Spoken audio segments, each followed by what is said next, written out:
Welcome to Jacob's Quest, and tonight we just got the first 3 episodes of Andor Season 2. They all dropped at once, and as far as I remember, they're going to be doing this every Tuesday. 3 episodes each Tuesday for, I don't even know, is that 4 weeks then, I guess, total? Including this one. So, yeah, basically expect your Tuesdays to be pretty busy. And these are not short episodes, by the way. These were 45 minute episodes. So yeah, it was a lot of TV and a lot happened. So I'm not gonna, be able to break down every little detail, but I'm gonna go over, just the gist of what happened and talk about some feelings here, because I'm feeling a little bit of whiplash, like emotional whiplash over what just happened. Because this was both the funniest that I've seen Andor be, like, as a show, right? Like these 3 episodes alone had some of the funniest moments ever, and then it ends in a really dark, like, goddamn kind of moment, right? And you're like, jeez, like the whiplash of going from like laughing at some awkward moments happening, and then like what happens at the end of episode 3, you're like, oh man, okay, well. Let's just talk about it. Okay, so easiest way I think would be to kind of split these all up. So first, I guess we'll talk about Cassian himself. It starts off with him stealing this experimental TIE fighter, and he is able to barely get out of this base. And this is not something that they even confirm this later. This is not a ship that he was trained to fly, so it's got like different controls. He is not even sure what he's looking at, but he manages to do it.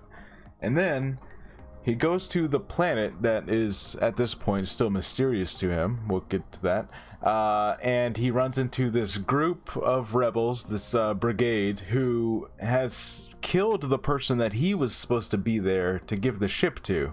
So his mission is completely messed up, and they think he's an Imperial pilot because he still has the uniform on. And obviously he's got no way to prove that he's not. So they don't believe him, they capture him, and he's basically sitting there for like 3 days while these people argue with each other, to the point where the group splits in half and they start yelling at each other and shooting at each other.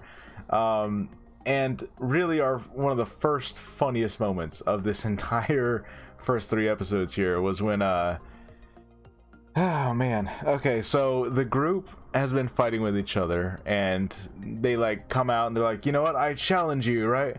And the whole time, these first 3 days, Cassian has felt like the only adults in the room. Like these are rebels who are idiots. Like I don't know, they made these like the stupidest people ever, and then when they like challenge each other, you think it's gonna be like a hand-to-hand combat, or like, like fastest duel, like or like fastest shot wins kind of thing, or like a Wild West type thing, like challenge you to a duel, but no, the challenge, it ends up being rock paper scissors. Like they are sitting there rock paper scissoring, like trying to see who wins, and that was like that was how they were going to end this conflict. Several of them have died. They've been doing this for like 3 days, they're starving, and they're going to end it with rock paper scissors. It was like, I could not stop. I had to pause it and like just to laugh for a while, because I was like, really, that's what they're doing? And yeah, these rebels, this brigade, were just complete morons. But anyways, Cassian ends up being able to finally escape. He gets in the TIE fighter. He manages to leave the planet, and he makes contact because no one has heard from him. They have no idea what's going on. So Luthen or no one else knows what's happening. He manages to make contact with him. He finds out something's happening on the farm world, or the wheat farm world, where the rest of his crew has been living ever since Ferrix. So he jettisons that way, and he basically manages to mostly save the day, and we'll get into that. So let's go over to the other plot line of what his crew's been doing. So basically they've been staying, like I said, on this wheat farm world, and they're waiting for Cassian to come back. They're like, he'll come back in a couple days, right? And it's kind of funny, like all of season 1, it felt like this crew was waiting for Cassian to return the entire season, and so here they are once again, like, Cassian will be back eventually. And basically what ends up happening is that an Imperial patrol is going to sit here, and they're going to they're gonna basically go over the entire planet. They're taking a quota, they're taking a census, they're checking like who's working here, who's doing what. Let's get the identification of everyone, which is bad for these guys because they're wanted people after everything that happened on Ferrix, right? So basically they cannot allow themselves to be identified or captured. They have to try and hide out, and they spend like 3 days basically stressing about this because different areas of the planet and different farms are being investigated one at a time. And so when it finally gets to them, they it arrives a lot earlier than they thought it would. And it was very much like an Inglourious Bastard scene. If you've seen the opening of Inglourious Bastards, that's very much what it kind of felt like. So anyways, the group is kind of scattered around. Brasso is trying to get back on his speeder, and tragically, this happens in the 3rd episode near the end. Tragically, Brasso is shot as he's speeding away. He's actually, like, one of the stormtroopers actually managed to hit him. Right as Cassian had arrived to save the day, Brasso dies. And it's real tragic, but it's definitely something that would happen in the Andor show. Where, like, yeah, of course this is when he dies. Right as Cassian arrives to, like, actually be able to help everyone, he dies. Like, goddamn, and on top of that, and we're gonna go ahead and address, like, the darkest thing that happens in these first 3 episodes. It might be the darkest thing that has happened in Star Wars. It's definitely... It's a thing that has not been addressed in this franchise before, or like, okay, this is SA, right? It's assault, right? Sexual assault. So I don't know how much I can say. I don't think I can say the word on YouTube, but you know what I'm talking about. Anyways, it's SA. So basically an attempt is made when this Imperial officer has Bix all alone, and he was being creepy towards her like an episode earlier than this, right? So you already knew, like, oh god, this guy, right? He's back. And it goes so much further than I thought it was gonna go. I thought they would just kind of leave it as the implication that he was gonna try, and then she manages to escape. But like she does escape, but it went much further than I thought I was gonna go, as far as like how violent it got. And I think this is definitely going to be something that becomes a conversation and probably a controversy regarding the show and how adult themes it kind of tackles more so than like any other piece of this franchise ever has, right? Because again, nothing like this has ever happened in any of the movies, any of the comic books, none of it. This has never happened before. And she says the word. She says the word, which I don't think I can say on YouTube. But anyways, yeah. So I don't know. It was such a dark turn, and like you get the implication, but then when you see how violent it got, and then when she actually says the word, it just felt like almost like a gut punch, especially because, like I said, only, earlier this episode and last episode, there were so many funny moments, which we're still going to get to, but, it felt like such a whiplash of emotions, because I'm like, ah, ha, ha, that's such a funny, oh my god, and how this was happening, like, oh, okay. It really did, I don't know if they're trying to, like, I know that this is a more mature show, but it does feel like something that, and I think the conversation can be had, that like, does something like this, should this be happening in Star Wars? And I've seen a couple people post about it, and there is a certain YouTuber who they had gotten word that this happens, and they were like furious about it. They're like refusing to watch the show and all this other stuff, right? Because they heard that this happens and that word is said. And look, this is a very sensitive subject, and there's going to be a lot of different opinions about it. People who have real world experience, people who are maybe just sensitive to it for other reasons. And then generally just, people like me who are fans of this franchise and have been since they were a small child, like everyone else. And maybe you kind of just, you feel how heavy this is, and you're like, I don't know. Like I understand that this is the same show that talks about rebellion, and there's murder all the time, and there's like all these other horrible things happening, and oppression and fascism and all that stuff, right? But I think there's just something about that's just, I don't know. It's definitely like, especially because it's never happened in a Star Wars before, or at least like never, like that subject's never even been like approached in a Star Wars before. It definitely like it kind of leaves you with this icky feeling, I guess. I don't know, like that's the only way I can describe it. I'm like, ooh, I don't, you know what I mean? Like I don't care to ever watch that scene again. So when I go back and one day try to rewatch Andor season 2, I can imagine myself maybe fast forwarding past that scene, because I'm like, I don't want to see this. This is just, you know what I mean? Like this isn't like a fight where it's like dramatic and you don't know what's gonna happen. This is just like it feels gross. I don't know. That's just me. You might feel differently. You might feel like, no, it's time for Star Wars to grow up. Maybe it's time for Star Wars to, kind of tackle these adult things and these real world serious things, and that's okay too. You know what I mean?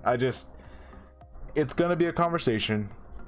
And there's definitely going to be a lot of essays written about this, a lot of angry videos, or just other kinds of discussion takes about that particular thing in these first 3 episodes of Andor. I can already see that happening. So anyways, that's just my opinion. I understand that, like, I think what makes it, not that it's ever any not worse, but I think what kind of makes this especially a kind of gross thing is that the character of Bix, who it's happening to, or almost happens to, in the first season we saw Bix get tortured with the sounds of aliens screaming, like alien children screaming, and that was like a mental torture for her. And even in episode 1 of this season, she has kind of a still unexplained nightmare of somebody. I don't know who this guy was supposed to be. We see him in the mirror for a second. I maybe I missed something, but I don't know who this guy was supposed to be. But she has like a nightmare of this guy like pulling her bed sheets off, and then she wakes up screaming. And I don't know if that was supposed to imply something had happened even before this. I don't know who that was supposed to be, but my point is, the character of Bix has been through a lot of traumatizing shit. So to then write her to have gone through this also, I don't know. I'm like, maybe take it easy on Bix, all right? You tortured her last season. Does she really need to go through this as well? Why her? What did Bix do to anybody? What's happening? I don't know. I think that's also kind of what's rubbing me the wrong way. I'm like, Bix went through a lot. You don't need to do this to Bix. Like, I don't know. That's just me. Again, it's gonna be a subject. It's gonna be a conversation. I don't know. Let me know where you guys land on that thing. Okay, let's try to move on. Let's try to talk about everything else that's happening. Mon Mothma is having a wedding for her daughter, which was the wedding they agreed upon with the, I guess, gangster from Chandrilla. I don't remember his name. Soren, something like that. Anyways, basically the wedding is happening. It's this 3-day ceremony, and Tay, her old friend or old past boyfriend from Chandrilla, is the guy who had helped her move her money more discreetly because she was being watched by the Empire. So season 1, she got this guy to help her move her money, start this charity foundation, which is actually, it's gonna help fund the rebellion, right? Now this guy shows up at the wedding, and he's getting drunk, and he's kind of talking in a way as if he's gonna spill his beans. He's saying the word rebellion out loud, or the rebels out loud, and it's like, hey, you want to shut up a little bit, guy? And basically he's making the kind of not so veiled threat of like, hey, I lost a lot of money and I'm not feeling appreciated for all the work and risk that I'm taking. So you know who could really help me out here? That one gangster guy. Maybe I'll go talk to him. And Mon has to be like, hey, okay, I'll return your calls. Just talk to me next week, right? And of course, Luthen is there at the wedding, and he sees all this go down. And Luthen's like, is this guy gonna be a problem? Is he gonna not know how to keep his mouth shut? Like about, the rebellion? And it turns out, of course, no, he cannot be trusted. He was absolutely gonna go talk to that gangster guy, and Luthen ends up sending Sintra as his new cab driver. We don't see it happen, but we can be pretty sure that Sintra went off to go kill this guy on his drive back to his house. So that's kind of taken care of. It felt a lot like a House of Cards situation. I don't know if you guys remember that. That was, yeah, the House of Cards came out a long time ago now, huh? Anyways, that's what this entire plotline kind of felt like. Like a lot of political scheming, a lot of people like, well, this person knows this and we can't trust them to keep their mouths shut, so even though they were working with us, now we gotta kill him. He's a loose end, he's a liability, and we gotta cut him loose. So that guy's gone, right? And that's definitely Luthen's role. That's what he does. He's gonna kill people who he can't trust to stay quiet, and we can't trust this Tay guy because he's complaining about all of his money problems, and it's like, okay, you gotta go. We can't have you around anymore. And then the last plot line that we have, we're following Deidre and Cyril. And first, they are going all in on the Gorman massacre thing. So basically, Director Krennic, and he shows up pretty early on, so that's pretty cool. Director Krennic is having this board meeting with a bunch of Imperials, this circle that he's gathered. Basically, what their plan is to drill into Gorman because it has this mineral that they need in order to, I don't know, it conducts energy really well or something. Anyways, basically they want this mineral, but the way that they're gonna drill for it, the mass amounts that they need, it's gonna destabilize the planet, which of course they're all fine with. And so everyone in this board meeting is just talking about well, why don't we just cause a plague or fake a natural disaster, or and then they have their propaganda wing over there saying hey, aren't those Gormans really selfish? They're not sharing those minerals with us. I mean, hey, we're doing so much for them, and those Gormans, man, they're so standoffish, they're trying to talk about how they can spin the narrative so that the Empire looks good, taking out the Gormans. And Deidre is there in that meeting, and she's basically given charge of the whole operation on Gorman. Basically, you're gonna run this, so whatever the plan is, Deidre's gonna come up with it. And then she comes home, and apparently her and Cyril have been living together, and they're a couple now. And I don't know, I guess my thing is, watching season 1, it seemed, I know it was a thing in the fandom of people who be like, oh man, are Cyril and Deidre really gonna get together? But it seemed more like a joke than anything, because they're Imperial fascists, you know what I mean? And Deidre is so no nonsense, and Cyril is so whiny, and he's such a tryhard, right? He wants to be important so badly, but he saved her life, and here we are a year later, they're living together. And another hilarious, so painful and hilarious moment, they are talking about this meeting coming up, and then Deidre's we can't push it back anymore, it has to happen soon, and they're being really serious about it.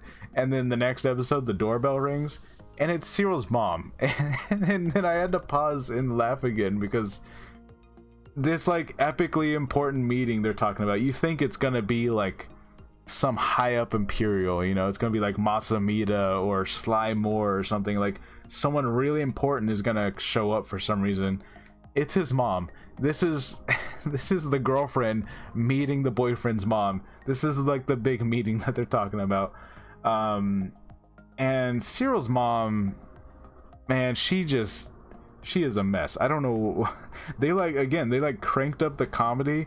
Maybe they're trying to like off balance the how dark it gets in that one scene, because they knew it was going to get dark, and they're like, we need to like lighten this up, put some levity in here, because Cyril's mom is just acting up this entire scene. It's so like you're cringing, because she's like spilling stuff, and she's like just keeps on bringing up his uncle, like, oh, Uncle Harlow, he's such a great person. And it's like, and Cyril's face at one point, Cyril gets so upset he leaves the table, and we next see him just like face planted on his bed, like he's done. He cannot stand the stuff that his mom says and the way that his mom is behaving, and like it was actually hilarious. Like, oh my god, I can see that being a meme already, like him just face planted on the bed, just dead. He's just like,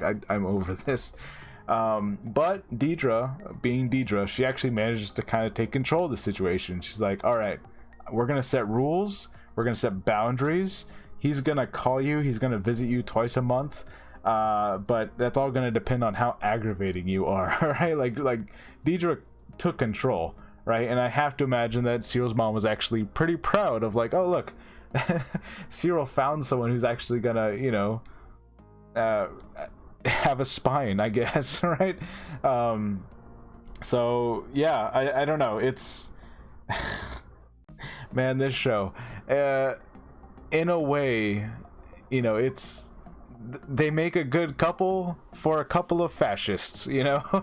Like, these are the villains, and you kind of, you know, you want them to die, because they are horrible people. Remember, like Deidre is the one that tortured Bix in the first season, and yet the involvement of his mom and the awkwardness, because they're trying to be so serious and his mom is just making a mess, and you can't help but laugh, because it's so awkward and cringy, and it's kind of amazing. And I think that was pretty much our 3 episodes of Andor. So we pretty much have, Andor has rescued his crew at the end here. He's rescued them from their farming planet, but Brasso he's dead. They had to leave his body behind. They had to escape on the TIE fighter. So that sucks. And then Mon Mothma's friend is definitely getting assassinated as he drives away. And she's just dancing at the wedding, like maybe she's just kind of accepting that, all right, this is what's happening. Also, these 3 episodes, like the amount of music and the amount of like Chandrila language that was spoken, like people, like whoever's filling out the database or like logging like what language is spoken, or like how it sounds, how you pronounce words in these alien languages, they got so much information here. Like the Chandrilan language, I don't think has ever been detailed this much. And also there's a so kind of like the medicine probe droid from A New Hope, but this one is like it's like a party probe droid. So it's still like a sphere droid, but it's just got like speakers and lights, and it starts lighting up, and everyone at the wedding's dancing, and it's like and like, and that's so, you know, somebody's like, oh, I'm gonna try to build that thing. It's the party droid. So yeah, anyways, man, like I said, you know, my feelings, I'm like, there's a lot of cool stuff, there's a lot of Easter eggs. It felt like a lot happened, and it was so much funnier than I thought it was going to be. But then you get to the ending, and you get to the SA scene, and you're like, ah, Jesus. So, I don't know. Like I said, let me know what you guys think about the show overall so far. Do you feel like it's living up to season 1? Did you find it as funny at times as I found it?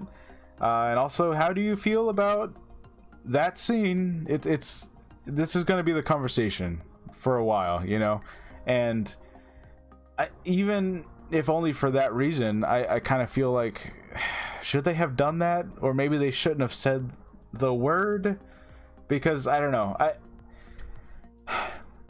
Star Wars is a fantasy, right? And so I think there's definitely things that happen when you take that fantasy and then you bring it down to a more grounded reality, right? Like you kind of become Game of Thrones. And that was definitely an element of Game of Thrones, was that stuff like that happened in the show. And people had a problem with it when that show did it. And I have to imagine people are going to have problems with it now that it's happened here. And it does feel a little odd, I guess, because Star Wars is still so far reaching in its audience age range, you know? Like they still have the Young Jedi Adventures for like 5-year-olds, and that's all canon. Like this show is canon, like it all counts, you know what I mean? So to have that word and that scene being played, and then you think back to like, oh yeah, like the show for 5-year-olds and the other cartoon shows, like it's all in the same universe, in the same canon. And that's just a thing that exists now in this fantasy world. So, okay.